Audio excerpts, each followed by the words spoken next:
இருள் படிந்த இதயம் யாவும் உங்கள் வரவால் ஒளிர்ந்ததே.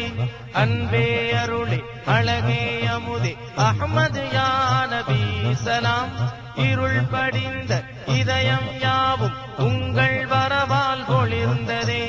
அன்பே அருளே அழகே அமுதே அஹ்மது யா நபி சலாம். ஆதியேகன் தூதரே ஜோதியாம் நபி தாஹாவே, நானும் காண நாளும் காண ஆசையாய் அழைக்கின்றேனே.